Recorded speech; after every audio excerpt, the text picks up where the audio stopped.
Namaskaram Ernakulam. Ente Oppam. Elva Varum Paryo. Jai Keralam. Jai Viksita Keralam. Jai Viksita Keralam.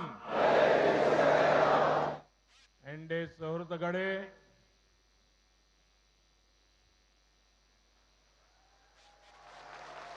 Kerala को केरलम के रूप में जाना जाए, ये आपके दिल की आवाज थी। मुझे बहुत गर्व है, अब पूरा देश और दुनिया इस महान राज्य को केरलम कहकर पुकार रहा है। और मुझे इस बात का भी गर्व है, ये ऐतिहासिक काम भी बीजेपी एनडीए सरकार ने किया है। ये आपकी भावनाओं का सम्मान है। ये मलयालम की अद्भुत विरासत का सम्मान है। സുഹൃത്തുക്കളെ, കേരള ഇനി മുതൽ കേരളമായാണ് അറിയപ്പെടേണ്ടത്, മുന്നേറേണ്ടത്. ഇത് നിങ്ങളുടെ ഹൃദയത്തിൽ നിന്നുള്ള ശബ്ദമാണ്. ഈ മഹത്തായ സംസ്ഥാനത്തെ രാജ്യം മുഴുവൻ, ലോകം മുഴുവൻ ഇനി കേരളം എന്ന് വിളിക്കുന്നതിൽ എനിക്ക് അഭിമാനമുണ്ട്. ഈ ഐതിഹാസികമായ തീരുമാനം കൈക്കൊണ്ടത് ഭാരതീയ ജനതാ പാർട്ടിയുടെ നേതൃത്വത്തിലുള്ള എൻഡിഎ സർക്കാരാണ് എന്നുള്ളതിലും എനിക്ക് അഭിമാനമുണ്ട്. ഇത് നിങ്ങളുടെ വികാരങ്ങൾക്കുള്ള അംഗീകാരമാണ്, മലയാളത്തിന്റെ महत्ताय पारंपरियतिनुल्ला अंगीकारमाण. एनडीए सौहृदगढ़े 21वीं सदी का ये समय केरलम के लिए बहुत अहम समय है। एक ऐसा समय है जब केरलम को नया भविष्य चाहिए, नई शुरुआत चाहिए। मुझे खुशी है कि केरलम की जनता ने अब एलडीएफ और यूडीएफ के कुचक्र से बाहर निकलने का मन बना लिया है। यहां इस विशाल जनसभा में भी यही आत्मविश्वास साफ साफ दिख रहा है। त्रिशूर की जनता ने, तिरुवनंतपुरम की जनता ने, केरलम की अनेक पंचायतों ने, वहां की जनता ने बीजेपी एनडीए पर जो विश्वास दिखाया है, वही अब संपूर्ण केरलम करने जा रहा है. പ്രിയപ്പെട്ടവരെ, 21ാം നൂറ്റാണ്ടിന്റെ ഈ സമയമെന്നത് കേരളത്തെ സംബന്ധിച്ചിടത്തോളം വളരെ പ്രധാനപ്പെട്ട സമയമാണ്. കേരളത്തിന് പുതിയ ഒരു ഭാവി ഉണ്ടാകേണ്ട സമയമാണ് ഇത്. കേരളത്തിന് ഒരു പുതിയ തുടക്കം ആവശ്യമായ സമയമാണ് ഇത്. കേരളത്തിലെ ജനത ഇടത് വലത് അവിശുദ്ധ കൂട്ടുകെട്ടിന്റെ രാഷ്ട്രീയത്തിൽ നിന്ന് പുറത്തു വരാൻ മാനസികമായി തയ്യാറെടുത്തിരിക്കുന്ന സമയമാണ് ഇത് എന്നതിൽ എനിക്ക് ഏറെ സന്തോഷമുണ്ട്. ഇവിടെ കൂടിയിരിക്കുന്ന ഈ വൻജനാവലിയുടെ മുഖത്തും ആ ആത്മവിശ്വാസം വ്യക്തമായി കാണാനാകുന്നുണ്ട്. തൃശൂരിലെ ജനത, തിരുവനന്തപുരത്തെ ജനങ്ങൾ, കേരളത്തിലെ നിരവധി പഞ്ചായത്തുകളിലെ ജനങ്ങൾ, ഇവരൊക്കെ ബിജെപിയിലും എൻഡിഎയിലും അർപ്പിച്ച വിശ്വാസം മുഴുവൻ കേരളവും അതേപോലെ തന്നെ എൻഡിഎയിൽ വിശ്വാസം അർപ്പിക്കാൻ പോവുകയാണ്. एनडीए सौहृदगढ़े केरलम के पास नेचर है, कल्चर है, टैलेंट है, टेक्नोलॉजी है और विशाल सागर का आशीर्वाद भी है. इतना सारा सामर्थ्य होने के बावजूद केरलम का विकास उस गति से नहीं हुआ जैसा होना चाहिए था. कभी एलडीएफ सरकार, कभी यूडीएफ सरकार के पैटर्न ने केरलम का बहुत नुकसान किया। इन दोनों ग्रुपों को लगता है कि 5-10 साल बाद उनकी ही बारी आएगी, इसलिए वो केरलम के विकास के लिए मेहनत नहीं करते।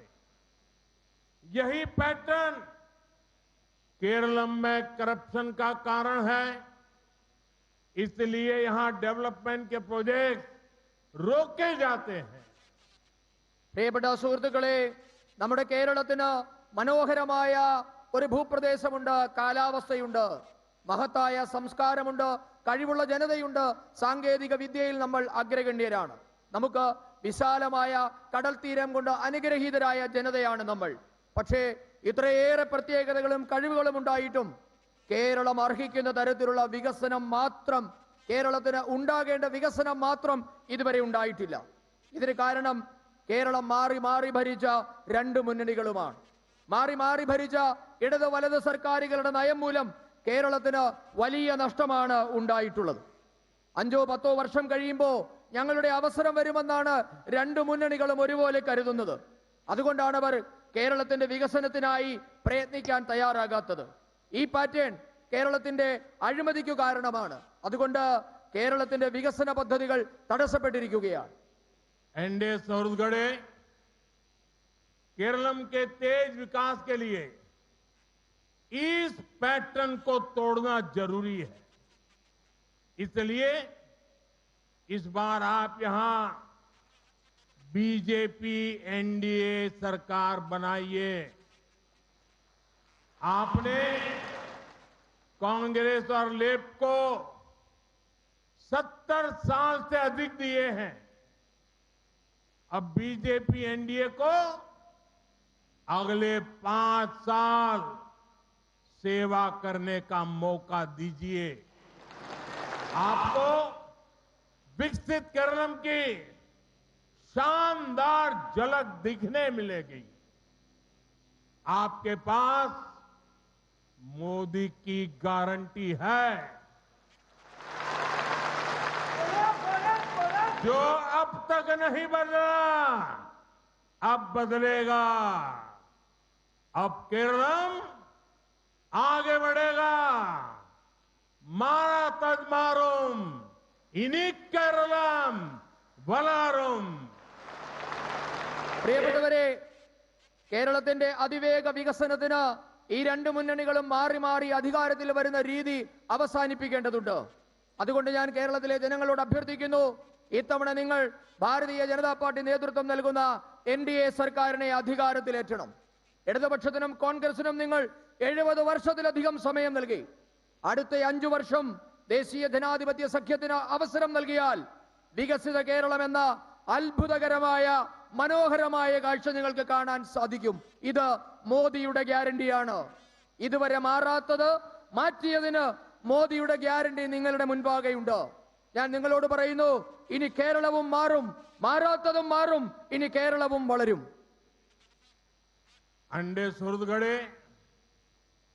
आज मैं विकसित केरलम के लिए बीजेपी एनडीए के रोड मैप को आपसे साझा करने आया हूं।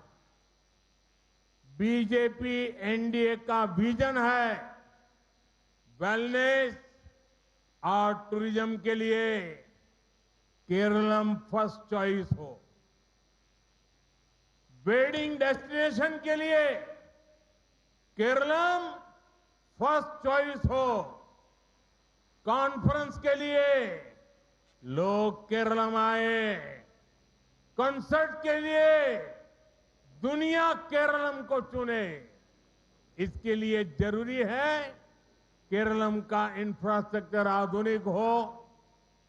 केंद्र सरकार जो प्रोजेक्ट दे रही है वो बिना रुकावट पूरे हो। പ്രിയപ്പെട്ടവരെ, ഇന്ന് ഞാൻ നിങ്ങളുടെ മുൻപാകെ എത്തിയിരിക്കുന്നത് വികസിത കേരളത്തിനായുള്ള ഭാരതീയ ജനതാ പാർട്ടിയുടെ എൻഡിഎയുടെ രൂപരേഖ, നയരേഖ നിങ്ങളുമായി പങ്കുവെക്കാനാണ്. മാനസിക ശാരീരിക സൗഖ്യത്തിനും വിനോദസഞ്ചാരത്തിനും കേരളത്തെ ഒന്നാമതെത്തിക്കുക എന്നതാണ് NDAയുടെ ലക്ഷ്യം. വിവാഹ പാർട്ടികളുടെ ഒന്നാമത്തെ ലക്ഷ്യകേന്ദ്രമായി കേരളം മാറണം. വലിയ വലിയ സമ്മേളനങ്ങൾക്കായി ലോകം കേരളത്തിലെത്തുക എന്നതാണ് NDAയുടെ ലക്ഷ്യം. വലിയ വലിയ സാംസ്കാരിക സംഗീത പരിപാടികൾക്കായി ലോകം കേരളത്തെ തിരഞ്ഞെടുക്കണം. ഇതാണ് NDAയുടെ ലക്ഷ്യം. ഈ ലക്ഷ്യങ്ങളൊക്കെ സാധ്യമാകണമെങ്കിൽ കേരളത്തിന്റെ അടിസ്ഥാന സൗകര്യ മേഖല ആധുനികവൽക്കരിക്കപ്പെടണം, മെച്ചപ്പെടണം. ഇതിനായി കേന്ദ്രം നൽകിയ പദ്ധതികൾ തടസ്സമില്ലാതെ നടപ്പാക്കാനും പൂർത്തിയാക്കാനും കഴിയണം. साथियों, विकसित केरलम के लिए सबसे बड़ी जरूरत टूरिज्म, टैलेंट और टेक्नोलॉजी को नए अवसर देने की। लेकिन 21st सेंचुरी के पहले 25 साल में LDF और UDF ने केरलम को युवा शक्ति से वंचित कर दिया है और कांग्रेस को तो केरलम के युवाओं पर, देश के युवाओं के सामर्थ्य पर भरोसा ही नहीं है। केरलम के लोगों ने तो देखा है कि कांग्रेस के युवराज को ये भी नहीं पता कि भारत के युवा आज ड्रोन मैन्युफैक्चरिंग में कितनी कमाल कर रहे हैं। कांग्रेस के नेता को ये भी नहीं पता कि भारत में आज अनेक कंपनियां ड्रोन बना रही हैं। उनको ये भी नहीं पता कि केरलम के ही युवा स्टार्टअप ड्रोन बना रहे हैं, जो सिर्फ अपने छोटे से दायरे में ही सिमटा हो। उसको देश का विकास नहीं दिखाई देगा, उसे केरलम के युवाओं का सामर्थ्य समझ ही नहीं आएगा। പ്രിയപ്പെട്ടവരെ, വികസിത കേരളം സാധ്യമാകണമെങ്കിൽ ഏറ്റവും അത്യാവശ്യമായിട്ടുള്ളത് വിനോദസഞ്ചാര മേഖലയിൽ യുവാക്കളുടെ കഴിവ്, സാങ്കേതിക വിദ്യ എന്നീ മേഖലകളിലൊക്കെ പുതിയ അവസരങ്ങൾ ഉണ്ടാവുക എന്നതാണ്. എന്നാൽ ഈ നൂറ്റാണ്ടിന്റെ ആദ്യ നൂറ്റാണ്ടുകൾ 25 വർഷം ഇടതു വലതു മുന്നണികൾ കേരളത്തിലെ യുവാക്കളെ വഞ്ചിക്കുകയായിരുന്നു. കോൺഗ്രസിനാകട്ടെ കേരളത്തിലെ എന്ന് മാത്രമല്ല രാജ്യത്തെ യുവാക്കളുടെ കഴിവിൽ വിശ്വാസം പോലും ഇല്ലാതായി മാറിയിരിക്കുന്നു. ഭാരതത്തിലെ യുവാക്കൾക്ക് ഡ്രോൺ നിർമ്മാണത്തിൽ എത്രമാത്രം വൈദഗ്ധ്യമുണ്ടെന്ന കാര്യം പോലും കോൺഗ്രസിന്റെ യുവരാജാവിന് അറിയില്ല എന്ന് നാം കണ്ടു കഴിഞ്ഞു. ഡ്രോൺ നിർമ്മിക്കുന്ന കാര്യത്തിൽ നിരവധി കമ്പനികൾ ഭാരതത്തിൽ ഉണ്ടെന്ന കാര്യം പോലും ഈ കോൺഗ്രസ് നേതാവിന് അറിയില്ല. കേരളത്തിൽ തന്നെ നിരവധി യുവാക്കൾ സ്റ്റാർട്ടപ്പ് കമ്പനികൾ ഉപയോഗിച്ച് ഡ്രോൺ നിർമ്മിക്കുന്ന കാര്യവും ഇദ്ദേഹത്തിന് അറിയില്ല. ഇങ്ങനെ അവനവന്റെ കൂപമണ്ഡൂകങ്ങളായ ചിലർക്ക് ഈ രാജ്യത്തിനകത്ത് നടക്കുന്ന പരിവർത്തനം കാണാൻ സാധിക്കുന്നില്ല. അവർക്ക് കേരളത്തിലെ യുവാക്കളുടെ കഴിവിനെ മനസ്സിലാക്കാൻ പോലും കഴിഞ്ഞിട്ടില്ല എന്നതാണ് യാഥാർത്ഥ്യം.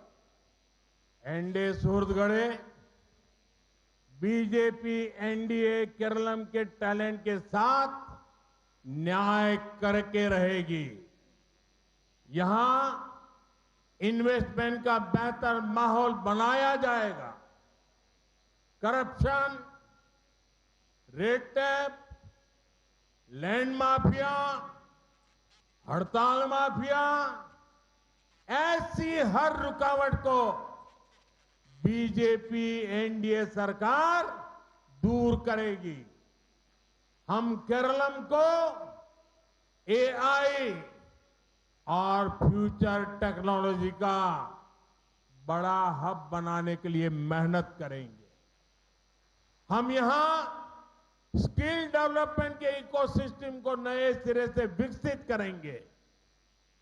സുഹൃത്തുക്കളെ, ബിജെപി എൻഡിഎ നേതൃത്വത്തിൽ ഒരു സർക്കാർ കേരളത്തിലുണ്ടായാൽ കേരളത്തിലെ യുവാക്കളായ പ്രതിഭകളായ യുവാക്കളോട് നീതി പുലർത്തുമെന്ന കാര്യം ഞാൻ നിങ്ങൾക്ക് ഉറപ്പു നൽകുകയാണ്. ഇവിടെ നിക്ഷേപം വരാനുള്ള അന്തരീക്ഷം ഞങ്ങൾ ഉണ്ടാക്കും.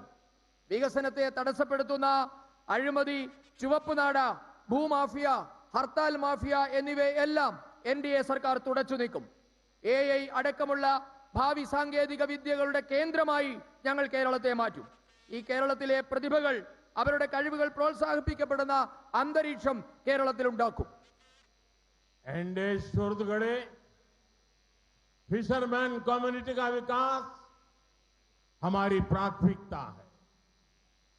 बीते 11 वर्षों में भारत फिशरीज के मामले में दुनिया का दूसरा सबसे बड़ा प्रोड्यूसर बना है. केंद्र की बीजेपी सरकार ने फिशरमैन के लिए जो नीतियां बनाई, ये उसी का परिणाम है. हमारी सरकार ने ही फिशरमैन को किसान क्रेडिट कार्ड दिया. इसे केरलम सहित देश भर के 4 लाख से अधिक फिशरमैन साथियों को सस्ता लोन मिल चुका है.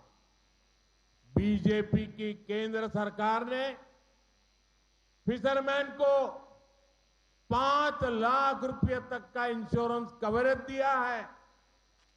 हम ब्लू इकोनॉमी को मजबूत बनाने के लिए कितने गंभीर है, उसका एक बड़ा उदाहरण विजिंजम इंटरनेशनल सी पोर्ट भी है. പ്രിയപ്പെട്ടവരെ, മത്സ്യത്തൊഴിലാളി സമൂഹത്തിന്റെ ഉയർച്ച എന്നതും ഭാരതീയ ജനതാ പാർട്ടിയുടെ ദേശീയ ജനാധിപത്യ സഖ്യത്തിന്റെ പ്രാഥമിക ലക്ഷ്യങ്ങളിൽ ഒന്നാണ്.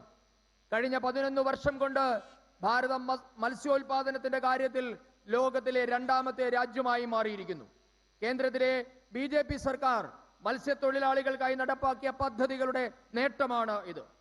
കേന്ദ്രത്തിലെ BJP സർക്കാർ മത്സ്യത്തൊഴിലാളികൾക്കും കർഷകർക്കുള്ള ക്രെഡിറ്റ് കാർഡ് അനുവദിച്ചിട്ടുണ്ട്. ഇതുമൂലം കേരളത്തിൽ ഉൾപ്പെടെ 4 ലക്ഷത്തിലധികം മത്സ്യത്തൊഴിലാളി സഹോദരങ്ങൾക്കാണ് കുറഞ്ഞ നിരക്കിൽ വായ്പ കിട്ടിയത്. അതോടൊപ്പം തന്നെ രാജ്യത്തെ മത്സ്യത്തൊഴിലാളികൾക്ക് 5 ലക്ഷം രൂപയുടെ ആരോഗ്യ ഇൻഷുറൻസും കേന്ദ്രം ഭരിക്കുന്ന BJP സർക്കാർ നൽകിയിട്ടുണ്ട്. രാജ്യത്തിന്റെ സമുദ്രമേഖലയെ ഉപയോഗിച്ചുകൊണ്ടുള്ള സാമ്പത്തിക രംഗം, അതായത് ബ്ലൂ ഇക്കോണമി ശക്തിപ്പെടുത്തുന്നതിനായുള്ള കേന്ദ്ര സർക്കാർ നടത്തുന്ന പ്രയത്നത്തിന്റെ ഫലമാണ്. അതിന്റെ ഏറ്റവും വലിയ ഉദാഹരണമാണ് നമ്മുടെ തിരുവനന്തപുരത്തെ വിഴിഞ്ഞം തുറമുഖം.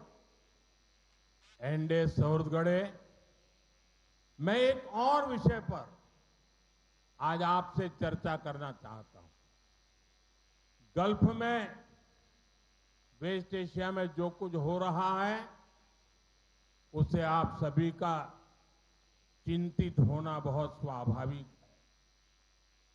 हमारे लाखों भाई बहन वहां काम करते हैं, लेकिन साथियों, आपको याद रखना है, आज देश में बीजेपी NDA की सरकार है. जब भी हमारा कोई देशवासी संकट में पड़ा, हमने उसे सुरक्षित बचाने के लिए पूरी ताकत लगा दी. इराक में फंसी नर्सों को बचाने की बात हो या यमन के आतंकवादियों के चंगुल से फादर टॉम को आजाद कराने का काम, आज का भारत अपने नागरिकों को संकट में अकेला नहीं छोड़ता. फादर एलेक्सिस प्रेम कुमार को भी हम अफगानिस्तान से सुरक्षित वापस लाए.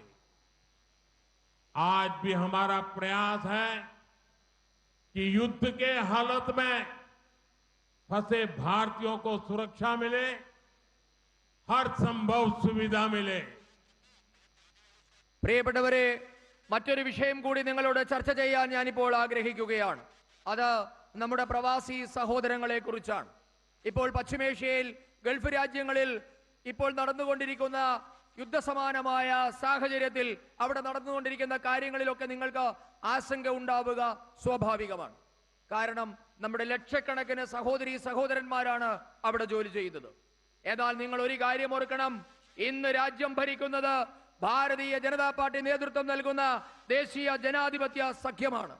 നമ്മുടെ ഏതെങ്കിലും ഒരു പൗരൻ ഒരു കുഴപ്പത്തിലകപ്പെട്ടാൽ അവർക്ക് ഏതെങ്കിലും ദുരിതകാലമുണ്ടായാൽ അവരെ സുരക്ഷിതമായി തിരികെ എത്തിക്കാൻ പൂർണ്ണമായ ശക്തിയും നാം ഉപയോഗിക്കുന്നുണ്ട്.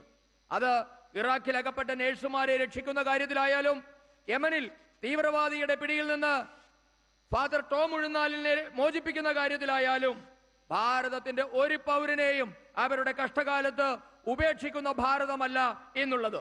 താലിബാൻ ഭീകരരുടെ തടവിലായിരുന്ന ഫാദർ അലക്സിസ് പ്രേംകുമാറിനെ നാം സുരക്ഷിതമായി തിരികെ എത്തിച്ചിട്ടുണ്ട്. ഇപ്പോൾ നാം പ്രയത്നിക്കുന്നത് ഈ യുദ്ധകാലത്ത് പശ്ചിമേഷ്യയിൽ ദുരിതമനുഭവിക്കുന്ന ഭാരതീയർക്ക് സാധ്യമായ എല്ലാ സുരക്ഷയും നൽകുക എന്നതാണ് ഇപ്പോൾ നാം ചെയ്തുകൊണ്ടിരിക്കുന്നത്. मुझे संतोष है कि गल्फ के हमारे सभी मित्र देशों की सरकारें भी हमारे देश के नागरिकों का पूरा ध्यान रख रही है. मैं उन सभी सरकारों का भी आभारी हूं. वहां हर देश पे जो हमारी एम्बेसीज है, हमारे मिशन है, वे 24/7 उनकी मदद कर रहे हैं.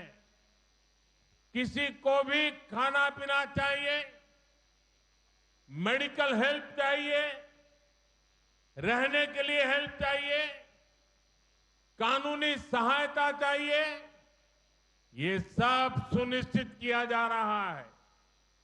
लेकिन साथियों, ये बहुत बड़ा दुर्भाग्य है कि कांग्रेस पार्टी इतने बड़े वैश्विक संकट में भी राजनीति ढूंढ रही है. कांग्रेस पार्टी जानबूझकर उकसाने वाले बयान दे रही है, गैर जिम्मेवार बयान दे रही है, ताकि स्थितियां बिगड़ जाएं, हमारे लोग वहां संकट में फंस जाएं और फिर ये लोग मिलकर मोदी को गालियां देने का, रील बनाने का अभियान शुरू कर सके. यही उनका खेल है. പ്രിയപ്പെട്ടവരെ, ഇന്ത്യക്കാരുടെ പശ്ചിമേഷ്യയിലെ ഇന്ത്യക്കാരുടെ സുരക്ഷ ഉറപ്പാക്കുന്നതിൽ ഗൾഫിലെ നമ്മളുടെ സുഹൃത്ത് രാജ്യങ്ങളും അതീവ ശ്രദ്ധ പുലർത്തുന്നു എന്നതിൽ എനിക്ക് സന്തോഷമുണ്ട്. അവരോടെല്ലാം നമുക്ക് കടപ്പാടുമുണ്ട്. ഇന്ന് എല്ലാ രാജ്യങ്ങളിലും നമുക്ക് നയതന്ത്ര ഓഫീസുകളും എംബസികളുമുണ്ട്. അവർ 24 മണിക്കൂറും ഇന്ത്യക്കാരുടെ സഹായത്തിനായി പ്രവർത്തിക്കുന്നുമുണ്ട്. അവിടെയുള്ള ആർക്കെങ്കിലും ഭക്ഷണമോ കുടിവെള്ളമോ വൈദ്യസഹായമോ താമസ സൗകര്യമോ എന്തിന് നിയമസഹായമോ വേണമെങ്കിൽ പോലും അത് ഉറപ്പായും കിട്ടും. അതിനുള്ള വ്യവസ്ഥ നാം ചെയ്തിട്ടുണ്ട്. എന്നാൽ ഏറ്റവും സങ്കടകരമായ ഒരു കാര്യമെന്നുള്ളത് ഈ വിഷമസന്ധിയിലും കോൺഗ്രസ് ഇതിൽ രാഷ്ട്രീയം തിരയുകയാണ്, രാഷ്ട്രീയം കളിക്കുകയാണ് എന്നത് വലിയ ദൗർഭാഗ്യമാണ്. അവർ മനഃപൂർവ്വമായി പ്രകോപനപരമായ പ്രസ്താവനകൾ നടത്തുകയാണ്. സ്ഥിതിഗതികൾ വഷളാകട്ടെ എന്നാണ് അവരുടെ ആഗ്രഹം. നമ്മുടെ സഹോദരങ്ങൾ പ്രയാസത്തിലകപ്പെട്ടാലും അവർക്ക് ദുരിതമുണ്ടായാലും നരേന്ദ്രമോദിയെ വിമർശിക്കാനുള്ള അവസരം കിട്ടുമോ, മോദിയെ വിമർശിച്ച് റീൽസ് ചെയ്യാനുള്ള അവസരമുണ്ടാകുമോ എന്നാണ് നോക്കുന്നത്. അതാണ് രണ്ടു കൂട്ടരുടെയും ലക്ഷ്യം. एनडीए सौहृदगढ़े गल्फ में चल रहे युद्ध में हमें आत्मनिर्भरता का महत्व भी फिर से समझाया है. एनर्जी हो या फिर अन्य सेक्टर, भारत हर क्षेत्र में आत्मनिर्भर बनने का प्रयास कर रहा है. आत्मनिर्भर होना कितना जरूरी है, ये हमने कोरोना के दौर में देखा है, यूक्रेन संकट के दौरान देखा है, और वर्तमान संकट ने एक बार फिर इसे सिद्ध किया है कि आत्मनिर्भर होना कितना जरूरी है. പ്രിയപ്പെട്ടവരെ, പശ്ചിമേഷ്യയിൽ ഇപ്പോൾ നടക്കുന്ന യുദ്ധം നമ്മുടെ സ്വയം പര്യാപ്തതയുടെ മഹത്വം ഒരിക്കൽ കൂടി നമുക്ക് മനസ്സിലാക്കി തരികയാണ്. ഊർജ്ജ മേഖലയാകട്ടെ മറ്റ് ഏത് മേഖലകളുമാകട്ടെ, ഭാരതം സ്വയം പര്യാപ്തരാകാനുള്ള ശ്രമങ്ങളാണ് കേന്ദ്ര സർക്കാർ ഇപ്പോൾ നടത്തിക്കൊണ്ടിരിക്കുന്നത്. സ്വയം പര്യാപ്തരാവുക എന്നത് എത്രമാത്രം ആവശ്യമാണ് എന്നുള്ളത് നാം ആദ്യം മനസ്സിലാക്കിയത് കൊറോണയുടെ കാലഘട്ടത്തിലാണ്. ഉക്രൈൻ റഷ്യ യുദ്ധകാലത്തും നാം അത് കണ്ടുകഴിഞ്ഞു. ഇപ്പോൾ നടക്കുന്ന പ്രതിസന്ധിയിലും നാം സ്വയം പര്യാപ്തർ ആകേണ്ടതിന്റെ आवश्यकता हमें बोध्यപ്പെടുത്തുകയാണ്. एनडीए सुहृदगणे एनर्जी सेक्टर में हमारी निर्भरता दूसरे देशों पर कम से कम हो, इसके लिए बीते सालों से लगातार कदम उठाए गए। भारत ने अपनी सोलर पावर कैपेसिटी बढ़ाई है। अभी कुछ देर पहले केरलम में भी एक सोलर प्रोजेक्ट का काम शुरू किया गया है। पेट्रोल डीजल पर निर्भरता कम हो, इसके लिए बहुत बड़े पैमाने पर इलेक्ट्रिक बसों और अन्य इलेक्ट्रिक गाड़ियों पर बल दिया जा रहा है। रेलवे का 100% इलेक्ट्रिफिकेशन किया जा रहा है। പ്രിയപ്പെട്ടവരെ, ഊർജ്ജ മേഖലയിൽ നാം മറ്റു രാജ്യങ്ങളെ ആശ്രയിക്കുന്നത് തുലോം കുറവാണ്. ഇതിനായി കേന്ദ്ര സർക്കാർ നിരന്തരമായ നടപടികൾ കഴിഞ്ഞ കുറെ കാലമായി സ്വീകരിച്ചതിന്റെ ഫലമാണ് ഇത്. നാം നമ്മുടെ സൗരോർജ്ജ ശേഷി ഇന്ന് പല മടങ്ങ് കൂട്ടിയിട്ടുണ്ട്. അല്പസമയം മുൻപാണ് കേരളത്തിലും ഒരു സൗരോർജ്ജ പദ്ധതിയുടെ പ്രവർത്തനത്തിന് തുടക്കം കുറിച്ചത്.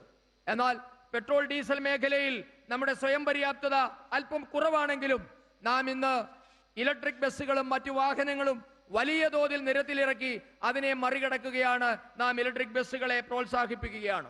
ഇന്ന് രാജ്യത്തെ 100% റെയിൽവേ ലൈനുകളും വൈദ്യുതീകരിക്കപ്പെട്ടിട്ടുണ്ട്.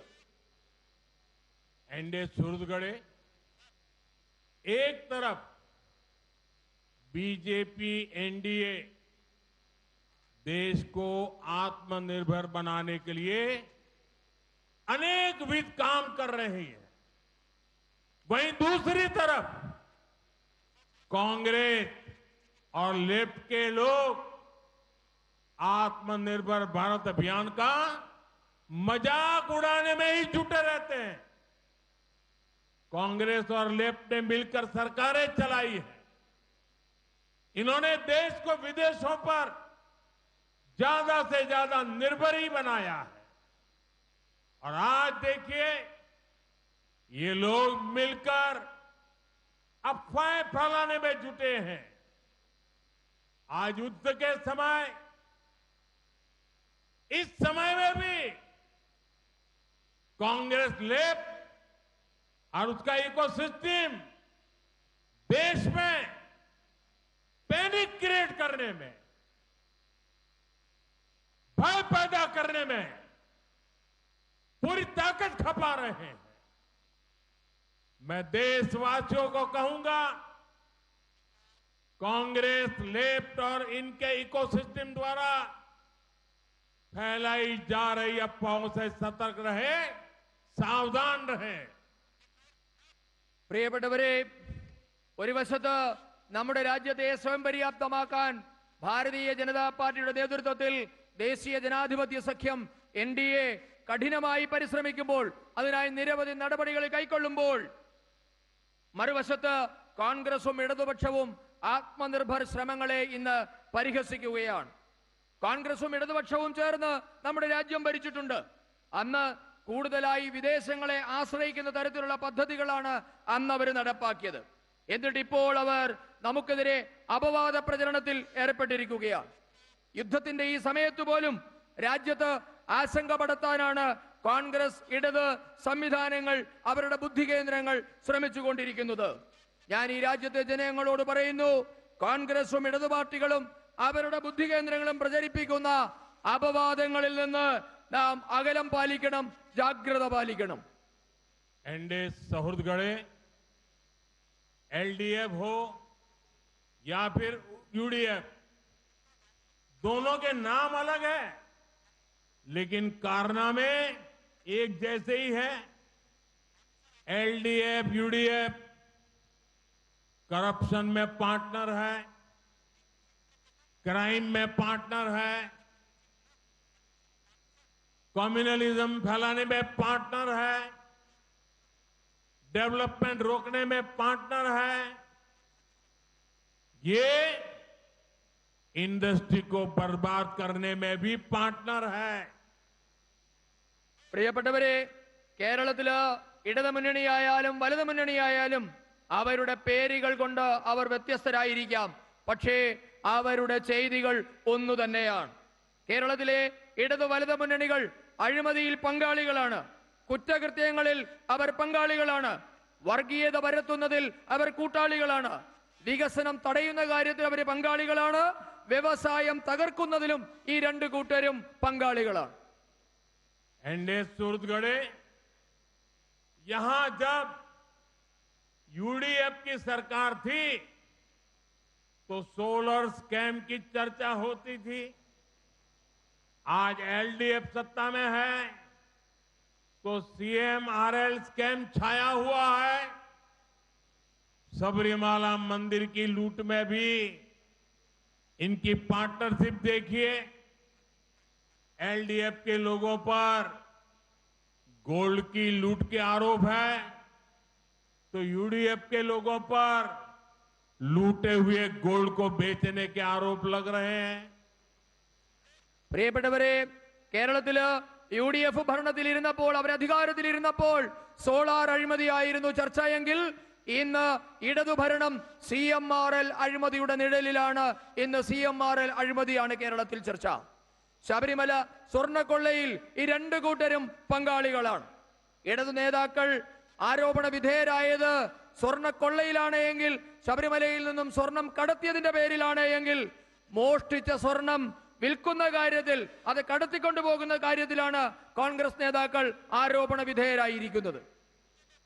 एनडीए सूरतगढ़े यहां एक तरफ यूडीएफ है जिसका नेतृत्व वो कांग्रेस कर रही है जो अब एमएमसी यानी मुस्लिम लीगी माओवादी कांग्रेस बन चुकी है। कांग्रेस केरल में चुनाव जीतने के लिए जमात और इसके जैसे अन्य संगठनों पे उसके भरोसे वो कुछ करना चाहती है। ऐसी पार्टियां जो अपने कट्टरपंथी एजेंडे से केरलम की शांति को भंग करना चाहते हैं, कांग्रेस, एमएमसी कांग्रेस उनको सपोर्ट करती है। दूसरी तरफ एलडीएफ का तो पीडीपी जैसा कट्टरपंथी पार्टी के साथ पुराना नाता है। ये वही पीडीपी है जिसके नेता यहां यूथ में एक्सट्रीमिज्म फैलाने में आगे रहते हैं। इसलिए आपको यूडीएफ और एलडीएफ दोनों से सावधान रहना है। പ്രിയപ്പെട്ടവരെ, ഇന്ന് കേരളത്തില് UDF നേതൃത്വം നൽകുന്നത് ഇന്ത്യൻ നാഷണൽ കോൺഗ്രസ് എന്ന പാർട്ടിയാണ്. ആ പാർട്ടി ഇന്ന് MMC ആയി മാറിയിരിക്കുന്നു. അതായത് മുസ്ലിം ലീഗ് മാവോയിസ്റ്റ് കോൺഗ്രസ് ആയി ഇന്ത്യൻ നാഷണൽ കോൺഗ്രസ് എന്ന് മാറിയിരിക്കുകയാണ്. കേരളത്തിൽ അധികാരം പിടിക്കാൻ, തിരഞ്ഞെടുപ്പ് വിജയിക്കാൻ കോൺഗ്രസ് ഇന്ന് ജമാഅത്തെ ഇസ്ലാമിയെയും അതുപോലെയുള്ള തീവ്രവാദ സംഘടനകളെയും കൂട്ടുപിടിക്കുകയാണ്. ഇത്തരം പാർട്ടികൾ തങ്ങളുടെ വിഘടനവാദ അജണ്ടകൾ കൊണ്ട്, വിഘടനവാദ രാഷ്ട്രീയം കൊണ്ട് കേരളത്തിന്റെ സമാധാനമില്ലാതെയാക്കാൻ നോക്കുന്നവരാണ്. ഇന്ന് അവർക്ക് MMC കോൺഗ്രസ് അവർക്ക് പിന്തുണ നൽകുകയാണ്. നേരെ മറിച്ച് അപ്പുറത്ത് ഇടതുമുന്നണിയാകട്ടെ PDP പോലെയുള്ള ഭീകര പ്രസ്ഥാനങ്ങളുമായി അവർക്ക് നേരത്തെ തന്നെ ബന്ധമുണ്ട്. നിങ്ങൾക്കറിയാം, യുവാക്കൾക്കിടയിൽ തീവ്രവാദം പടർത്തുന്നതിൽ മുൻപന്തിയിൽ ഉണ്ടായിരുന്നത് ഇതേ PDPയുടെ നേതാവാണ്. അതുകൊണ്ട് ഞാൻ കേരളത്തിലെ ജനങ്ങളോട് പറയുന്നു, ഈ രണ്ട് മുന്നണികളെയും അകറ്റി നിർത്തേണ്ടത് അത്യാവശ്യമാണ്. एनडीए सूरतगढ़े कांग्रेस और लेफ्ट की इन साजिशों के बीच बीजेपी एनडीए का लक्ष्य देश का विकास है, केरलम का विकास है। केरलम में बनने वाली बीजेपी एनडीए सरकार यहां के विकास के लिए दिन रात एक कर देगी। डबल इंजन सरकार में केरलम डबल स्पीड से आगे बढ़ेगा। आप इतनी बड़ी तादाद में आए, ये दिखा रहा है कि आने वाले चुनावों में हवा का रुख क्या होगा। मैं आप सबका बहुत बहुत आभार व्यक्त करता हूं। പ്രിയപ്പെട്ടവരെ, ഈ രണ്ട് മുന്നണികളുടെയും ഗൂഢാലോചനയ്ക്കിടയിലും ഭാരതീയ ജനതാ പാർട്ടി ലക്ഷ്യം വെക്കുന്നത് നാടിന്റെ വികസനമാണ്, കേരളത്തിന്റെ വികസനമാണ്. കേരളത്തിൽ ഉടൻ വരാൻ പോകുന്ന ഭാരതീയ ജനതാ പാർട്ടി നേതൃത്വം കൊടുക്കുന്ന എൻഡിഎ സർക്കാർ കേരളത്തിന്റെ വികസനത്തിനായി രാപ്പകൽ അധ്വാനിക്കുമെന്ന് ഞാൻ നിങ്ങൾക്ക് ഉറപ്പു നൽകുകയാണ്. കേരളത്തിൽ ഒരു ഇരട്ട എഞ്ചിൻ സർക്കാർ വരുന്നതോടുകൂടി കേരളം ഇരട്ടി വേഗത്തിൽ കുതിക്കുമെന്ന കാര്യവും ഉറപ്പാണ്. ഇവിടെ ഇപ്പോൾ വലിയ സംഖ്യയിൽ ആൾക്കാർ വന്നിരിക്കുന്നു എന്നത് തന്നെ വരുന്ന തിരഞ്ഞെടുപ്പിന്റെ കാറ്റ് എങ്ങോട്ടാണ് എന്നതിന്റെ തെളിവാണ്. मेरे साथ बोलिए, भारत माता की, भारत माता की, भारत माता की, वंदे वंदे वंदे वंदे वंदे वंदे वंदे वंदे।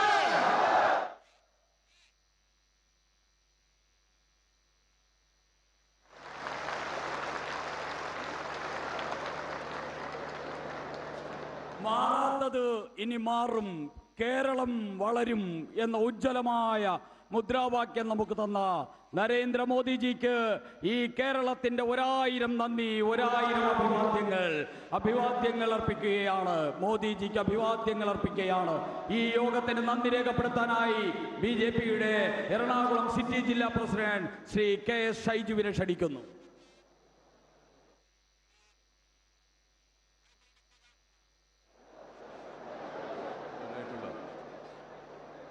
അധ്യക്ഷൻ പാർട്ടിയുടെ സംസ്ഥാന അധ്യക്ഷൻ ശ്രീ രാജീവ് ചന്ദ്രശേഖർജി, ഏറെ